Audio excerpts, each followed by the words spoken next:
ಶ್ರೀಚಕ್ರವಾಸಿನಿ ಮಹಾದೇವಿ ಅಮ್ಮ ಶ್ರೀ ಸಿಂಹವಾಹಿನಿ.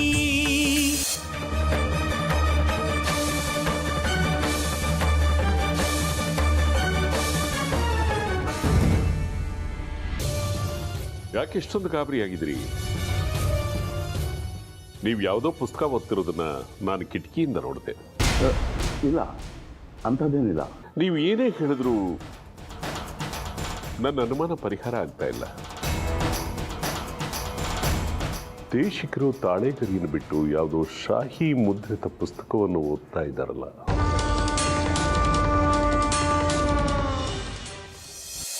ಈಗ ಸ್ವಲ್ಪ ಹೊತ್ತಿಗೆ ಮುಂಚೆ ನಿಮ್ಮ ಮನೆ ದೇಶಿಕರು ಬಂದು ನೀವೇ ಹೇಳಿದ್ರಿ ಅಂತ ಸುಂದರಿ ಜಾತಕ ಇಸ್ಕೊಂಡು ಹೋದಾಗ್ಲಿಂದ ಸ್ವಲ್ಪ ಆತಂಕ ಆಗಿದೆ. ಅದಕ್ಕೆ ಇವ್ರಿಗೆ ತಿಳಿಸೋಣ ಅಂತ. ಇವರೆಲ್ಲೂ ಕಾಣಿಸ್ತಾ ಇಲ್ಲ. ಏನು ನಾನು ಹೇಳಿದೆ ಅಂತ ಹೇಳಿ ಸುಂದರಿ ಜಾತಕನ ದೇಶಕ್ಕೆ ತಗೊಂಡೋದ್ರ? ಹೌದು, ನೀವೇ ಹೇಳಿದ್ರಿ ಅಂತ ಹೇಳಿದ್ರು.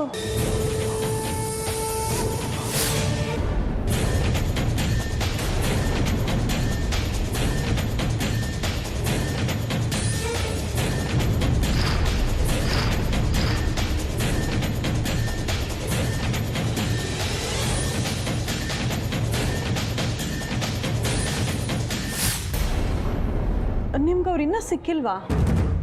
ಹಾ, ನಾನೇ ಹೇಳಿದ್ದೆ. ಅದು ನಾನು ಮನೆ ಬಹಳ ಬೇಗ ಬಿಟ್ಬಿಟ್ಟೆ ಬೆಳಿಗ್ಗೆ. ಈಗ ಹೋದ ತಕ್ಷಣ ನಾನು ನೋಡ್ತೀನಿ. ಭಯ ಪಡೋವಂಥದ್ದೇನೂ ಇಲ್ಲ ತಾನೆ? ಒಂಥರ ಆತಂಕ ಆಯಿತು. ಅದೇನೋ ಶಾಂತಿ ಗೀಂತಿ ಅಂತೆಲ್ಲ ಹೇಳಿದ್ರು. ಭಯ ಪಡುವಂಥದ್ದು ಏನೂ ಇಲ್ಲ. ನೀವೇನೂ ಆತಂಕ ಪಡಬೇಡಿ. ಏನೇ ಕಂಟಕ ಇದ್ರೂ ಕೂಡ ನಾನು ಪರಿಹರಿಸ್ತೀನಿ. ನಿಮ್ಮ ಸುಂದರಿನ ಅವಳ ಜಾತಕನ ಕಾಪಾಡೋ ಜವಾಬ್ದಾರಿ ನಂದು. ಸರಿನಾ? ಇನ್ನೂ ಎಷ್ಟೊತ್ತಾಗತ್ತೋ ಏನೋ ನಮ್ಮ ಮನೆಯವ್ರು ಬರೋದು. ಮನೆನೆಲ್ಲ ಹಾಗೆ ಬಿಟ್ಟು ಬಂದಿದ್ದೀನಿ. ಪರವಾಗಿಲ್ಲ, ನೀವಿನ್ನು ಹೊರಡಿ. ಶೇಖರಿಗೆ ನಾನೆಲ್ಲ ವಿಷಯ ತಿಳಿಸ್ತೀನಿ.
ಅನುಮಾನವೇ ಇಲ್ಲ. ಸುಂದರಿಯ ಜಾತಕದಲ್ಲಿರೋ ನಕ್ಷತ್ರ, ಗ್ರಹಗಳ ಸ್ಥಾನ, 32 ಗುಣಗಳು ಎಲ್ಲವೂ ಹಿಂದಿನ ರಾಜಕುಮಾರಿ ಮಯೂರಿ ದೇವಿಯ ಜಾತಕಕ್ಕೆ ಹೋಲುತ್ತೆ.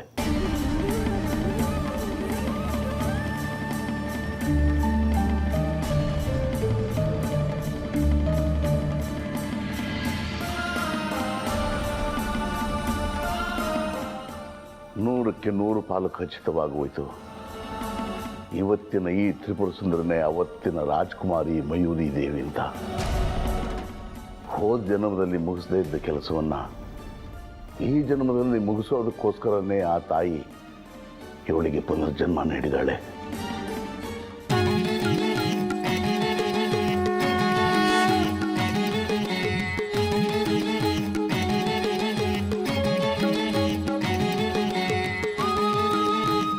ಆದರೆ ಇಷ್ಟೆಲ್ಲ ಮಾಡಿರೋ ಆ ಮಹಾತಾಯಿ ಇವಳಿಂದಲೇ ಬಯಸ್ಕೊತಿದ್ದಾಳೆ ಯಾಕೆ? ಈ ಗೂಢಾರ್ಥ ತಿಳಿತಿಲ್ವೇ? ಯಾರಿಗೆ ಗೊತ್ತು ತಾಯಿ ನಿನ್ನ ಆಟ? ಈಗ ನನ್ನ ಕರ್ತವ್ಯ ಅಂದರೆ ಈ ವಿಚಾರನ ಸುಂದರಿ ತಿಳಿಸೋದು. ಆಕೆಗೆ ಸತ್ಯ ತಿಳಿದು ಬದಲಾಗಬಹುದು, ಶ್ರೀಚಕ್ರದ ರಕ್ಷಣೆನೂ ಆಗ್ಬೋದು.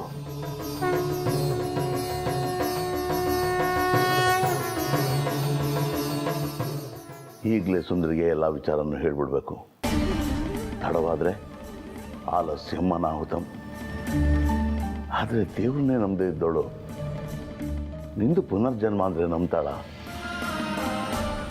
ಬಿಡ್ತಾಳೋ, ನನ್ನ ಕರ್ತವ್ಯ ನಾನು ಮಾಡಿಬಿಡ್ಬೇಕು.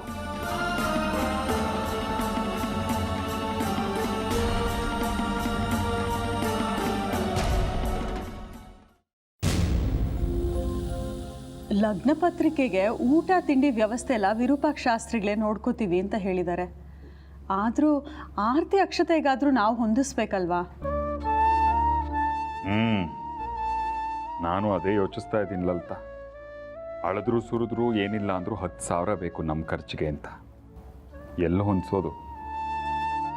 ಹೇಳಿ ಕೇಳಿ ಕುಚೇಲನ ಆವಾಸ ಸ್ಥಾನ ನಮ್ಮನೆ. ಅವಲಕ್ಕಿಗೂ ಡಬ್ಬ ತಡಕಬೇಕು. ಅಮ್ಮನವರೇ ಕಾಪಾಡಬೇಕು. ಅಪ್ಪ ಅಮ್ಮಂಗೂ ಸುಂದರಿ ಮದುವೆ ವಿಷಯ ತಿಳಿಸ್ದೆ. ಅವ್ರಿಗೂ ಇಲ್ಲಿನ ಪರಿಸ್ಥಿತಿ ಗೊತ್ತಿರೋದ್ರಿಂದ ಮದುವೆಗೆ ಬರ್ತೀವಿ, ಈಗಲೇ ಬರೋದಿಲ್ಲ ಅಂತ ನಾ ಹೇಳೋದಕ್ಕೆ ಮುಂಚೆ ಅವರೇ ಹೇಳಿದ್ರು. ಇಂಥ ಸಮಯದಲ್ಲೇ ಅಪ್ಪನೂ ಇದ್ದಿದ್ರೆ ಎಷ್ಟು ಚೆನ್ನಾಗಿರೋದು. ಅಮ್ಮನೂ ಸಂತೋಷ ಪಟ್ಟಿರೋಳು. ಶ್ರೀಚಕ್ರ ಕಾಣಿಸೋವರೆಗೂ, ಉತ್ಸವ ಮುಗಿಯೋವರೆಗೂ ತಡದೆ ಮದುವೆ ಮಾಡ್ಬೋದಾಗಿತ್ತು. ಆದರೆ ಶಾಸ್ತ್ರಿಗಳು ಅಷ್ಟವರೆಗೂ ಕಾದ್ರೆ ಕಂಟಕ ಅಂತಾರೆ. ಯಾಕೋ ನನಗೆ ಆ ಶಾಸ್ತ್ರಿಗಳ ಬಗ್ಗೆನೇ ಅನುಮಾನ ಕಣ್ರಿ. ನನಗೂ ಹಾಗೆ ಅನಿಸುತ್ತೆ. ಆದರೆ ಅಷ್ಟೇ ಹೆದರಿಕೆನೂ ಇದೆ. ಉತ್ಸವಕ್ಕೆ ಮುಂಚೆ ನಮ್ಮ ಸುಂದರಿ ಮದುವೆ ಮಾಡದೇ ಇದ್ರೆ ನಮ್ಮನೆ ಹಿರಿ ಜೀವಕ್ಕೆ ಕಂಟಕ ಅಂದಿದ್ದಾರೆ ಶಾಸ್ತ್ರಿಗಳು. ನಮಗದ್ರ ಬಗ್ಗೆ ನಂಬಿಕೆ ಇಲ್ಲದೆ ಇದ್ರೂ ಅಕಸ್ಮಾತ್ ಹಾಗೇ ಆಗ್ಬಿಟ್ರೆ ಅನ್ನೋ ಹೆದರಿಕೆ ಅಂತೂ ಇದೆ. ನನಗೆ ಅಪ್ಪ ಈಗ ಹೇಗಿರ್ಬೋದು ಅನ್ನೋ ಕಲ್ಪನೆನೂ ಇಲ್ಲ. ದೇವಸ್ಥಾನದಲ್ಲಿ ಯಾವುದಾದ್ರೂ ಹಿರಿ ಜೀವಗಳು ಬಂದರೆ ಹಾಗೇ ಇರ್ಬೋದು ನಮ್ಮಪ್ಪ, ಅಥವಾ ಅವರೇ ನಮ್ಮಪ್ಪನೋ ಅನಿಸ್ಬಿಡುತ್ತೆ. ಹೋಗವ್ರ ಕಾಲಕ್ಕೆ ಬಿದ್ದುಬಿಡ್ತೀನಿ. ನಾವು ಸುಮ್ಮನೆ ಕಲ್ಪನೆ ಮಾಡ್ಕೋಬೇಕು ಅಷ್ಟೆ. ಏನೂ ಸಾಕಾರ ಆಗ್ತಾ ಇಲ್ಲ. ಎಲ್ಲದಕ್ಕೂ ಆ ತಾಯಿನೇ ನಂಬಿ ಕಾರ್ಯಕ್ರಮಗಳನ್ನು ಮುಂದುವರಿಸ್ಬೇಕು ಅಷ್ಟೆ. ಮಾಡೋಕ್ಕೆ ಬೆಟ್ಟದಷ್ಟು ಕೆಲಸಗಳಿದೆ. ಮೊದಲು ಅಮ್ಮಂಗೆ ಕಾಫಿ ಕೊಟ್ಬಿಡೋಗು. ನಾನು ಶೆಟ್ರಂಗಡಿ ಪಟ್ಟಿ ಬರಿತಾ ಇದ್ದೀನಿ. ಇದು ಮುಗಿದ ಮೇಲೆ 4 ಹೆಜ್ಜೆ ಹೋಗಿ ಬರ್ತೀನಿ. ಈ ಶ್ರೀಚಕ್ರ ಎಲ್ಲಿ ಹೋದ್ರೂ ನನ್ನನ್ನೇ ಸುತ್ತಕೊಂಡು ಬರ್ತಿದೆಯಲ್ಲ. ಈ ಪರಮಘಾತಕ ವಿರೂಪಾಕ್ಷ ಶಾಸ್ತ್ರಿ ಕೈಗೆ ಈ ಶ್ರೀಚಕ್ರ ಏನಾದರೂ ಸಿಕ್ಕಿದ್ರೆ ಪ್ರಪಂಚದ ನಾಶ ಖಂಡಿತ. ಸುಂದರಿ ಒಬ್ಬಳು ಈ ಶ್ರೀಚಕ್ರವನ್ನು ರಕ್ಷಿಸಬಲ್ಲಳು. ಈ ಗುರುಘಾತಕ ಅವಳನ್ನೇ ಬಲೆ ಕೆಡಕೊಂಡು ಸೊಸೆ ಮಾಡಿಕೊಳ್ಳೋ ಹುನ್ನಾರ ನಡೆಸಿದ್ದಾನೆ. ಇದನ್ನು ಹೇಗಾದರೂ ಮಾಡಿ ತಪ್ಪಿಸಬೇಕು. ಆ ವಿರೂಪಾಕ್ಷ ಶಾಸ್ತ್ರಿ ಮಗ ಸಚ್ಚಿದಾನಂದ ಸುಂದರಿನ ಮದುವೆ ಆಗೋದಕ್ಕೆ ಬಿಡಲೇಬಾರ್ದು. ಇವತ್ತು ಅವಳಿಗೆಲ್ಲ ಹೇಳಿಬಿಡಬೇಕು. ಹಾಂ,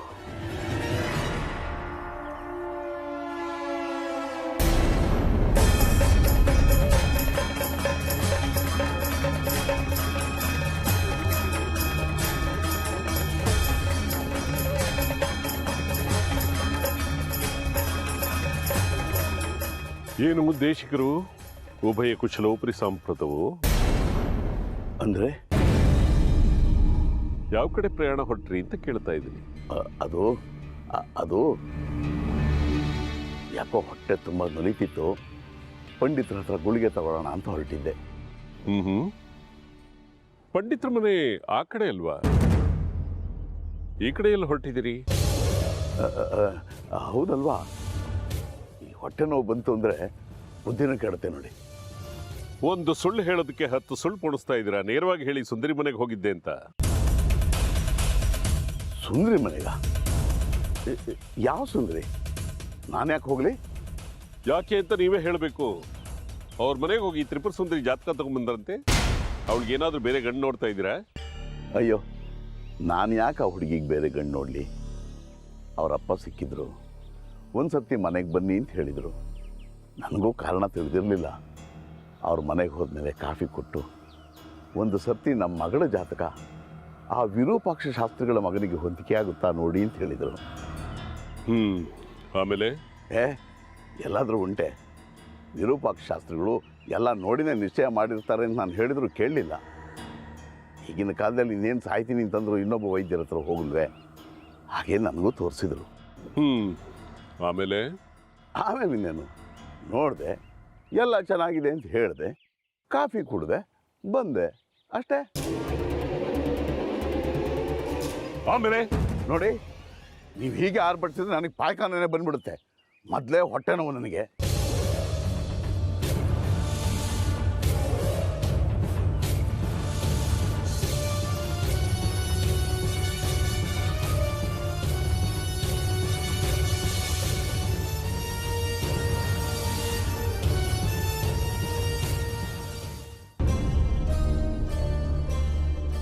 ಅಮ್ಮ ಅಮ್ಮ, ಲಗ್ನ ಪತ್ರಿಕೆ ಶಾಸ್ತ್ರಕ್ಕೆ ಶೆಟ್ರಂಗಡಿ ಪಟ್ಟಿ ಮಾಡಿದ್ದೀನಿ ನೋಡು. ಯಾವುದಾದ್ರೂ ಮರ್ತಿದ್ದೀನಾ ಬಿಟ್ಟಿದ್ದೀನಾ ಸೇರಿಸಬಹುದು? ಇದೆಲ್ಲ ಲಗ್ನ ಪತ್ರಿಕೆಗೆ ಆಗೋಗುತ್ತಲ್ಲಪ್ಪ. ಮುಂದೆ ಮದುವೆ ಖರ್ಚಿಗೆ ಏನು ಮಾಡ್ತೀವಿ? ಸದ್ಯ ಮೊದಲಿದೊಂದು ಆಗ್ಲಮ್ಮ. ಬೀಸೋ ದೊಣ್ಣೆ ತಪ್ಪಿದ್ರೆ 1000 ವರ್ಷ ಆಯುಸ್ಸು ಅಂತಾರೆ. ಮದುವೆ ಖರ್ಚಿಗೆ ಅಮ್ಮನವ್ರ ದಾರಿ ತೋರಿಸ್ತಾರೆ. ಆ ಪಾಪಿ ಜಗ್ಗಿ ನಮ್ಮ ಜಮೀನು ಪತ್ರನ ವಾಪಸ್ ಕೊಟ್ಟಿದ್ದಿದ್ರೆ ಅದನ್ನು ಮಾರಿನೋ ಅಡ ಇಟ್ಟು ನಮ್ಮ ಸುಂದರಿ ಮದುವೆನ ಯಾವುದಕ್ಕೂ ಕಡಿಮೆ ಇಲ್ಲ ಅಂತ ಮಾಡ್ಬೋದಾಗಿತ್ತು. ಆ ಶಾಸ್ತ್ರಗಳ ಮುಂದೆ ದೇಹ ಏನು ಬೇಕಾಗಿರಲಿಲ್ಲ. ಸುಂದ್ರಿ ನಾಳೆ ಹಸೆಮಣೆ ಮೇಲೆ ಬೋಳ್ಬೋಳ ಕೂರ್ಸೋದ, ಕುತ್ತಿಗೆಗೆ ಒಂದೆಳೆ ಚಿನ್ನದ ಸರ, ಕಿವಿಗೆ ಸಾಧಾರಣವಾದ ಒಂದು ಜೊತೆ ಚಿನ್ನದ ಓಲೆ ಇದ್ದಿದ್ರೆ ಚೆನ್ನಾಗಿರೋದು. ಚಿನ್ನ ಅನ್ನೋದನ್ನ ನಮ್ಮ ಮನೆಯಲ್ಲಿ ಕೇಳಿ ಸಂತೋಷ ಪಡಬೇಕು ಅಷ್ಟೇ. ತಗೋಪ್ಪ, ನಾಳೆ ಸುಂದರಿ ಬಾಳಿ ಬದುಕಬೇಕಾದವಳು. ಇದು ನನಗಿಂತಲೂ ಅವಳಿಗೆ ಅವಶ್ಯಕತೆ ಇದೆ ನೋಡು. ಹಾಗೆ ನನ್ನ ಪೆಟ್ಟಿಲಿ 2 ಜೊತೆ ಓಲೆ ಇದೆ, ಒಂದನ್ನು ಸುಂದರಿಗೆ ಹಾಕೋ, ಉಳಿದಿದ್ದನ್ನು ಮದುವೆ ಹೊತ್ತಿಗೆ ಅದನ್ನೆಲ್ಲ ಮುರಿಸಿ ಈ ಕಾಲಕ್ಕೆ ಏನು ಬೇಕೋ ಅದನ್ನು ಮಾಡಿಸ್ಕೊಟ್ರಾಯ್ತು. ಹೂನಪ್ಪ.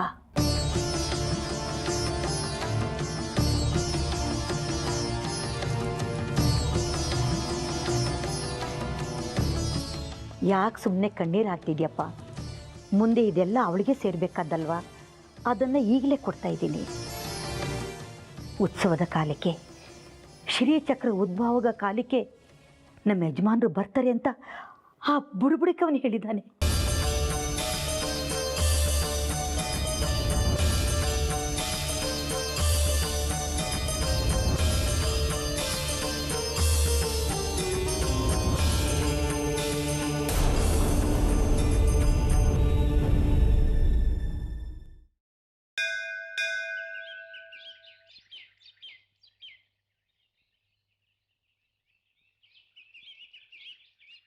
ಸುಂದರಿ, ಈಗ ನಿನಗೇನು ಕೆಲಸ ಇದೆಯಮ್ಮ? ಲೆಕ್ಕ ಬರೆಯೋದು. ಅದಲ್ಲಮ್ಮ, ಈಗ ನಿನಗೆ ಬಿಡುವಿದೆಯಾ ಅಂತ. ಇಲ್ಲ ದೇಶಿಕ್ರೆ, ಮೊದ್ಲಾಗಿದ್ರೆ ಬೆಳಗ್ಗೆ ಒಂದ್ಸರ್ತಿ ಸಂಜೆ ಒಂದ್ಸರ್ತಿ ಕಸ ಗುಡಿಸಿ ಸಾರಿಸಿದ್ರೆ ಮುಗೀತು, ಮನೆಗೆ ಓಡ್ತಿದ್ದೆ. ಆದ್ರೆ ಈಗ ಹಾಗಲ್ಲ. ಕಡೆ ಭಕ್ತಾದಿಗಳು ಬರೋವರೆಗೂ ಇಲ್ಲೇ ಕಾಯ್ಕೊಂಡಿರ್ಬೇಕು. ಅವ್ರ ಪೂಜಾ ರಸೀದಿಗಳನ್ನ ಬರಿಬೇಕು, ಲೆಕ್ಕ ಎಲ್ಲ ತಾಳೆ ಮಾಡಿ ಎಲ್ಲ ಸರಿ ಇದ್ರೆ ಮನೆಗೆ ಹೋಗೋದು. ಇಲ್ದಿದ್ರೆ ಲೆಕ್ಕವೇ ದುಃಖಕ್ಕೆ ಮೂಲ ಅಂತ ಎಲ್ಲಿ ತಪ್ಪಾಗಿದೆ ಅಂತ ಹುಡುಕ್ತಾ ಕೂರೋದು. ಅಮ್ಮ ತಾಯಿ, ನಿನ್ನ ಹತ್ರ ಸ್ವಲ್ಪ ಮಾತಾಡಬೇಕಾಗಿತ್ತು, ಅದಕ್ಕೆ ಪುರ್ಸೊತ್ತಿದ್ಯಾ ಅಂತ ನಾನು ಕೇಳಿದ್ದು. ಹೌದಾ? ಇದು ನೀವು ಒಂದೇ ಮಾತಲ್ಲಿ ಹೇಳಿದಿದ್ರೆ ಇಷ್ಟೆಲ್ಲ ಪುರಾಣ ಹೇಳಿ ತಪ್ತಿತ್ತಲ್ಲ. ಸುಂಗ್ದವನ್ ಮುಂದೆ ಸುಖ ದುಃಖ ಹೇಳ್ಕೊಂಡಂಗಾಯ್ತು. ಹೇಳಿ ಏನು ಅಂತ. ಅದೇನು ಅಂದ್ರೆ,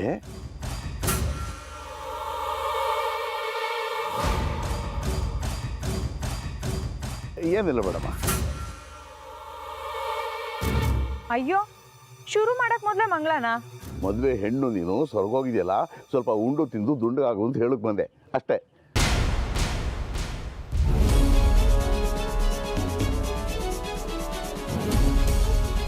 ಶೇಖರಿ, ಒಂದು ನಿಮಿಷ.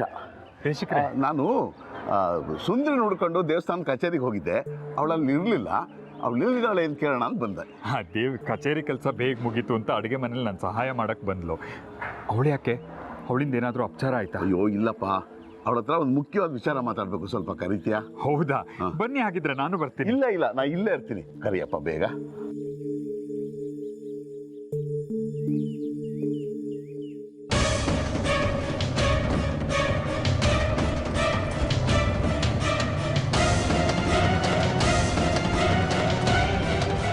ದೇಶಿಕ್ರೆ ಕರೆದ್ರಂತೆ, ಅಪ್ಪ ಹೇಳಿ ಕಳ್ಸಿದ್ರು. ಬೆಳಿಗ್ಗೆನೂ ಏನು ಹೇಳ್ದೆ ಹಾಗೆ ಹೊರಟ್ಬಿಟ್ರಿ. ಅದು ಏನಿಲ್ಲಮ್ಮ, ಊಟ ಮಾಡಿದ್ಯಾ? ತಿಂಡಿ ತಿಂದ್ಯಾ? ಹಾಲು ಕುಡ್ದೆ ತಾನೆ? ಕಾಲಕ್ಕೆಲ್ಲ ಸರಿಯಾಗಿ ತಗೊಳ್ತಿರ್ಬೇಕಣ್ಣಮ್ಮ, ಆರೋಗ್ಯ ಮುಖ್ಯ. ಬರ್ತೀನಿ. ಖಂಡಿತವಾಗ್ಲೂ ಇವರು ಹುಚ್ಚಿಡ್ದಿದೆ.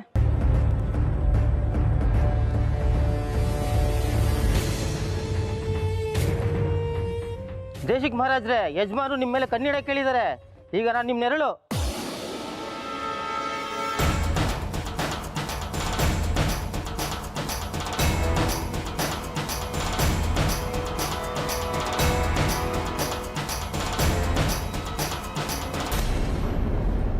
ಏನಂತೆ ದೇಶಿಕರದು? ಸುಂದರಿ ಬಂದದೇನೋ ಹೇಳ್ತಾ ಇದ್ಲು. ಅಯ್ಯೋ, ದೇಶಕರಿಗೆ ತಲೆ ಕೆಟ್ಟಿದೆ. ಬೆಳಿಗ್ಗೆನೆ ಸಿಕ್ಕಿದ್ರಂತೆ ಸುಂದರಿಗೆ.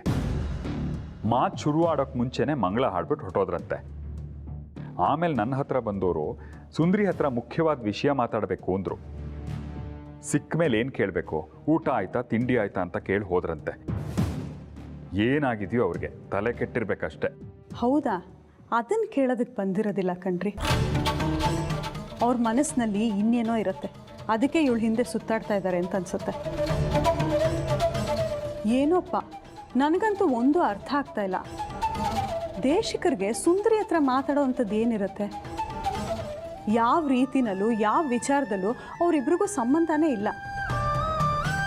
ಅವ್ರು ಯಾವಾಗಲೂ ನೀರಿನ ಮೇಲಿನ ಗುಳ್ಳೆ ಥರ, ನಿರ್ಲಿಪ್ತ, ನಿರ್ಭಾವ. ಅವ್ರು ಯಾಕೆ ನಮ್ಮ ಸುಂದರಿ ಹಿಂದೆ ಬಿದ್ದಿದ್ದಾರೆ? ಹೋಗ್ಲಿ ಬಿಡಲ್ಲಲ್ತ. ನಮ್ಮ ಸುಂದರಿ ಸಚ್ಚಿನ್ ಮದುವೆ ಆಗಿ ಸಂಸಾರ ಮಾಡೋ ಕಾಲಕ್ಕಾದರೂ ಅಮ್ಮನವ್ರ ಬಗ್ಗೆ ಭಯ ಭಕ್ತಿ ಇಟ್ಕೊ ಅಂತ ಹೇಳೋಕೆ ಬಂದಿರಬೇಕು. ಅದನ್ನು ವಿರೂಪಾಕ್ಷ ಶಾಸ್ತ್ರಿಗಳೇ ಹೇಳು ಅಂತ ಕಳಿಸಿರಬೇಕು. ಇವಳು ಯಾರ ಮಾತು ಕೇಳಲ್ಲ, ಹಿರೀಕರವರು ಅವ್ರ ಮಾತಾದರೂ ಕೇಳಬಹುದು ಅಂತ. ಅವ್ರಿಗೋ ಇವಳು ಮುಂದೆ ಬಂದರೆ ಮಾತೇ ಮರ್ತು ಹೋಗಿರ್ಬೇಕು. ಈ ದುಷ್ಯಂತಂಗೆ ಶಾಕುಂತಲೆ ಮರ್ತ ಹಾಗೆ ಇವಳು ಚಂಡಿ ಅವತಾರ ಕಂಡಿರ್ಬೇಕು ಅವ್ರಿಗೆ. ನಡಿ, ನಾಳೆ ಲಗ್ನ ಪತ್ರಿಕೆ ಶಾಸ್ತ್ರ, ಬೇಕಾದಷ್ಟು ಕೆಲಸ ಇದೆ, ಕೆಲಸ ನೋಡೋಕು.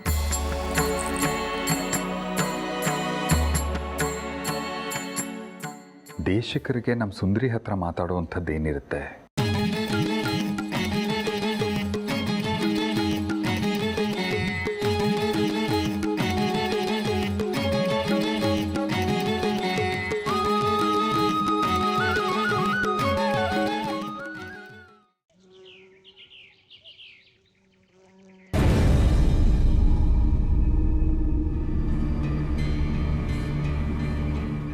ಎಲ್ಲಿ ತಮ್ಮ ಸುಪುತ್ರರು?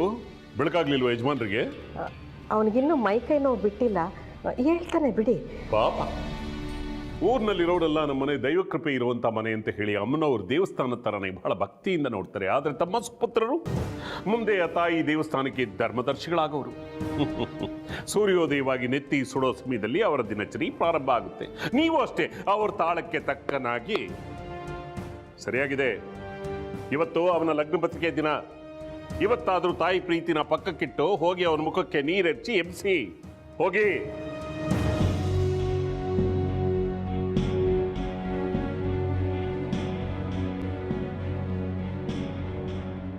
ಅವನ ಮದುವೆ ಕಾರ್ಯಕ್ಕೆ ಇನ್ನಿಲ್ಲದ ಕಷ್ಟಪಡ್ತಾ ಇದ್ದೀವಿ ನಾವು ಅಂತಾನು ಹೇಳಿ, ಚೆನ್ನಾಗಿ ತಿಳಿಸಿ ಹೇಳಿ. ಅಲ್ಲಿ ಬಂದು ಏನು ಎಡವಟ್ಟು ಮಾಡಬಾರ್ದಂತೆ ಅಂತಾನು ಹೇಳಿ.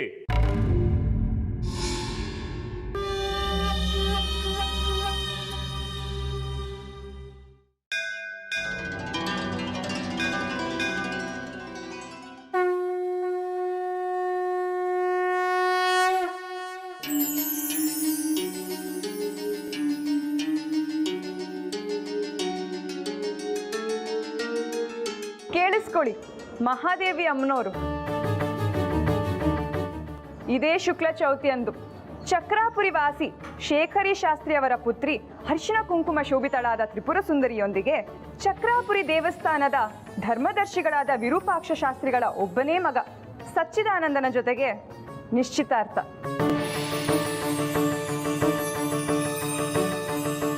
ತಾವು ಬಂದು, ತಾವು ಅಂದ್ರೆ ನೀನೆ, ಲಗ್ನ ಪತ್ರಿಕೆ ಕಾರ್ಯಕ್ರಮಕ್ಕೆ ಸಾಕ್ಷೀಭೂತರಾಗಿ ಬಂದು ನಿಲ್ಲಬೇಕೆಂದು ಕೋರಿಕೆ.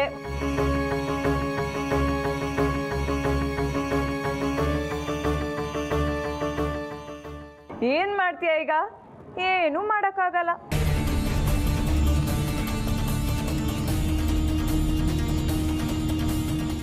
ಇಲ್ಲೇ ಪದ್ಮಾಸನದಲ್ಲಿ ಕೂತಿರ್ಬೇಕು ನೀನು, ಅಷ್ಟೇನೆ ನಿಂದಾಗದು.